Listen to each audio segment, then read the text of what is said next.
So last night, my wife and I decided to have a little mini date, not even night, a little date meal. We both got off of work at around the same time, and neither of us were quite in the mood to go home and deal with the kids immediately. And we kind of wanted to talk, and we were both hungry. We're like, hey, let's go get some Wendy's, right? So we went by the Wendy's in our little nearby local neighborhood and got ourselves a couple of chicken sandwich combos. And traditionally, Wendy's has been on, like towards the better end of quality in our experience, at least in our area, compared to the very hit or miss quality of Burger King and almost entirely consistently terrible quality of McDonald's, as an example. So we really don't even go to McDonald's and Burger King anymore. And our Jack in the Box that was local closed, and so the nearest one is like a 25-minute drive for us. So we were not in the mood for that. So, anyways, pretty much Wendy's is what was up. And we, after spending like $24 for a couple of our combos, realized that one of our fry boxes, right, in the combos, little box, upright box of fries, right, was only about 2/3 full, and the other one was barely over half full. And then our chicken sandwiches were both the patties were quite small, didn't even fit the buns and the bread that was and other toppings that were around it fully. And then the chicken itself was super dry and not great. All right, there's some classic cars driving by, and I got distracted for a second. Looks like they're having a car show or some such thing. Anyway, so we were both, I guess to put it mildly, quite disappointed with our meals. And I wish I could say it was the first time it happened. It wasn't. Even at Wendy's. And it's really just hitting home how terrible and expensive things like fast food is getting at the same time. And it really seems to be indicative of a wider economic shift that we've really seen during the 2020s. Vehicle quality, like for cars, right, seems to really been going down. My goodness, this is a bumpy road. Anyway, so a bunch of I don't know if you guys can see this. You probably can at least get a bit of it, but there's just classic car after classic car driving by. This really must be a show day. It is Friday, so maybe that's what's up. Anyway, so yeah, I've noticed it with I myself have avoided buying a vehicle that was made in the 2020s as of yet. However, I have spoken with a number of coworkers, friends, family, etc. that have, and they have all told me horror stories about features that were missing or that didn't work correctly, or plastic panels that popped off of a new or new used vehicle really quickly in a way that even vehicles from the 2010s would have held up with. You have video games, which has traditionally been one of my more favorite hobbies because it's been fairly inexpensive to get into and a way to stay connected with friends that live back home, a state away. Because I'm now in Arizona and I'm originally from California. And even that is getting kind of stupidly expensive. And increasingly, I find myself drawn towards more AA games and indies and stuff. And I find a lot of my motivation for gaming is dropping off as you see the consoles themselves even, and due to this AI push, just hardware in general is getting super expensive. It's actually kind of cumulatively made the industry just feel worse, just generally, right? And so you see this time and time again. Movie theaters have been kind of using this model for years, right? Of raising ticket prices even though fewer people have been going to the movies. And this has been going on for the last at least couple decades. But they're trying to basically get more out of the people that do still go to the movies. And you see this, especially in the 2020s, really hitting. Disneyland ticket prices have gone up dramatically compared to when I was a kid. So much so that I haven't been since 2016.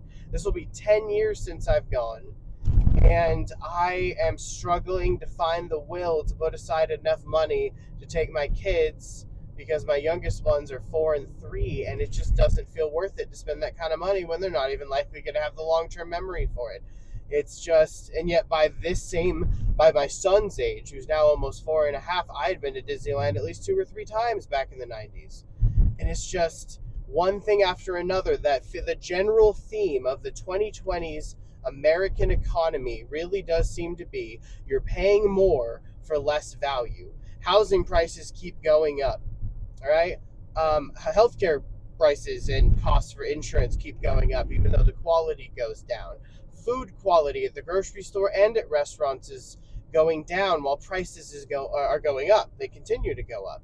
It's one thing after another. You even have it with friggin' hardware, like computer hardware and video games now. One of the few like bastions that like was consistently becoming a better deal or a good deal, staying a good deal over time. It was kind of a bulwark against many other hobbies getting increasingly expensive, right? And even that now is succumbing to this. It's not the worst it can be. I mean, we're not, Venezuela, where that is increasingly turning into a barter-based economy again because their currency is 2 steps away from worthless, and they're trying to trade it in with, I forget the term, but they literally, there's this term in Spanish apparently for little trees is what it translates to, and they're guys that basically stand out on certain roadways, like in the center of town or what have you, and they will purposely take various items, bartered items or currencies for exchange for American dollars, because that's their own currency and their own system is effectively worthless. And so, I mean, the United States isn't that. I'm not saying this is the worst possible scenario, not trying to be a doomer about all this and say things are terrible or awful or what have you, but the middle classes are absolutely being squeezed. And now there's even data that's been coming out that has corroborated that lower and middle classes have faced more inflation than the upper classes because there has just been more increase in prices for things that the people don't have the option of buying, while luxury goods have not seen that. Luxury homes have not seen the same level of price increases comparatively, right? Because you have a lot of people competing for fairly limited resources. But it's not limited resources because we don't have it. We're the wealthiest nation. The United States of 2026 is currently the wealthiest conglomeration of human beings that has ever existed on this planet, and far less wealthy nations have provided much better services and a much less corrupt government. It is not that we can't do it, it's that we are not currently doing it. So there's two trends in notably the Democratic Party, but you see elements of it in the Republican Party as well, that are really kind of emerging as an alternative to the neoliberal status quo that's been pushed by your bullshit establishment candidates like Nancy Pelosi and Chuck Schumer for decades now. And that is this, you kind of had it for roughly the last 10 years or so, what I'll generally call the kind of progressive wing of the party that really started taking off with Bernie Sanders back in like the 2016 campaign. Unfortunately, Sanders and the progressives did not make the same dent on the Democratic Party that Trump and MAGA was able to on the Republican side. On the one hand, I'm glad that the Republican Party and its neoliberal agenda was held accountable, and that there's been an attempt to drag it into a more accountable to the people direction. The Democratic Party hasn't had that. And I think that MAGA is increasingly being shown that, like, there are true believers, and I think there are really some good politicians in the Republican coalition today. That said, I think by and large, it is the weight of Trump's personality. And I'll be honest, Trump doesn't come across as a particularly intelligent person or long-term minded person outside of convincing people of things and making money, like those, and largely off the backs of convincing people of things. I think this Iran war is a great example of he does things that are kind of dumb, that are not very well thought out, and then when he doesn't have the result that he wants, he can't just declare bankruptcy like he's done 7 different times and shut a company down because it was a bad decision. He's got to double down on it and art of the deal it, but he's not even following his own steps very well. Like, with all due respect to Trump voters that may be watching this video, like, I think it may be time to reconsider whether or not this MAGA thing it really should have him at the helm. I don't think the Make America Great Again, America First movement is the problem. I think the leadership is the problem. Same thing with the Democratic Party, right? I think that the big tent coalition of the American left has still a lot of potential in it, and I think it's where a lot of the energy long term in the United States is going to come from for the next 40, 50, 60 years. But that said, it needs to reorganize. We need to shuffle off this big corporate yoke of the neoliberal era, and I think the that second strain that's developing, that I'll colloquially refer to as the abundance movement, this idea that we can adjust corporate strategies and cut red tape and so on, and basically really encourage or mandate mass production of housing and stop this overly streamlined efficiency for profit's sake but not resilient like food distribution and production industry that we have today, to make things less expensive and provide just more of what we need, and to bring prices down and prevent things like monoculture, so that our like we get very similarly genetically like corn and soy products and that kind of thing. And when you have a disease that happens to hit a population, it really spreads through a population of these plants, as an example. And you have that with chickens too. And so when then you have one bad batch of bird flu, and all of a sudden egg prices double and triple.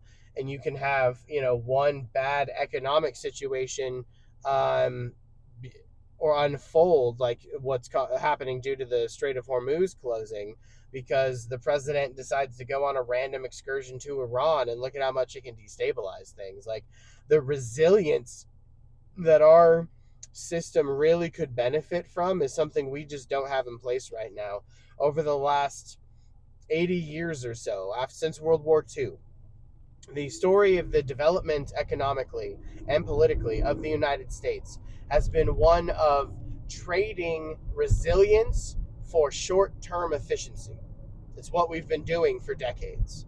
And it wasn't necessarily something that took hold immediately. It took some time, but you were already seeing it kind of developing throughout the 1960s, in particular 1970s. By the 1980s, it's in full swing under the Reagan years, and greed is good, kind of corporate tax rates being lowered and everything else that fucking started during this neoliberal era. And then it's just continued and gotten more extreme since then. So I think the challenge for a lot of us is going to be, how do we keep what worked about the last 50 to 80 years in the American system, but actually address a lot of its structural shortcomings before it effectively collapses in on itself? And the answer may be we can't. Maybe economically we can rebuild, but maybe politically we can't. I don't know exactly what that looks like. But I do think that we need both greater regulation of large businesses in particular, not so much small business, because it's one of the big tricks that corporate America likes to use, is they rail against regulation. And they will absolutely kick up a dust storm on their corporate-owned media networks about how terrible regulation is and how terrible government overreach is. And yet, when they lobby for legislative changes, they don't actually cut regulation for small businesses. And I particularly know this because I've been a small business owner, owned a small business as a home care business for 4 years myself. And let me tell you, there's a number of things we realize the big players, the big boys, get to have access to or don't have to deal with that we smaller players did. And so they actually do the opposite. They try to stack them on top of small businesses so that it's difficult to get into industries because they don't want competition. It's what they call sandbagging, right? Where they actually make it more difficult if you're starting out, but it's easier if you're established, right? Not to mention that you have the economy of scale, right? So you can inherently, and you have reputation and the kind of network and connections and resources that allow you to kind of maximize not only survive, but maximize profit margins in a way that small businesses can't. And you have this across industries. So when you take many of these different elements of American society and economics together, the overall picture really is that corporate America functionally owns our government, the majority of it anyway, in any way that matters. And even when they're having a bad day, or there's a particularly unpopular subject that a lot of politicians may be inclined to not side with corporate America on, they at least have enough power and enough sway to stop any meaningful change against them from happening. And this has led to a lot of corporate consolidation, a lot of monopolistic practices, even if it's changed and even if they're technically skirting the rules so that it's actually, it's 3 companies control the majority of this industry, or 4 companies control. It's not a monopoly, right? But when they functionally, especially using AI tools and so on, can functionally price match each other and keep prices high purposely without even having to necessarily speak to each other and risk being caught and fined, for actual price collusion and so on, allowing them to really take advantage of their positions in the market collectively and function as a de facto monopoly. And you have this in one industry after another, especially in industries that we need, right? Your healthcare, your housing, your food production, etc. There are only a few things in the United States that really haven't been severely privatized, like water, resources, waste management systems, postal service, even though they've tried that one a number of times. And I think the postal service, actually, as a quick aside, is a great example of the government coming in and providing a great baseline infrastructure and guaranteed service, even for real rural places that wouldn't make a private company money. And then private companies being able to layer on top of that infrastructure, like addresses and zip codes, and using postal service delivery for rural areas that wouldn't be profitable for an Amazon driver to get to, and so on. And I think the Postal Service, which is written into the Constitution itself, actually, is a fantastic example of why the government is often needed to create an environment wherein profit can be made, right? So I think big business in general likes to demonize government as something that is antithetical to their ability to make money, when the reality is everything from like the what do they call it, NOAA, right?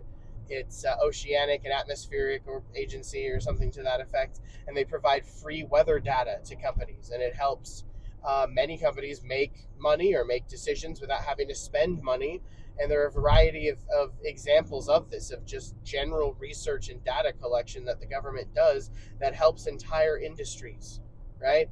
And so you see this kind of time and time again, wherein the government absolutely can be slow and inefficient and very corrupt, especially depending on what level we're talking about. I think everybody can agree that the federal government is just about as corrupt as hell at this point.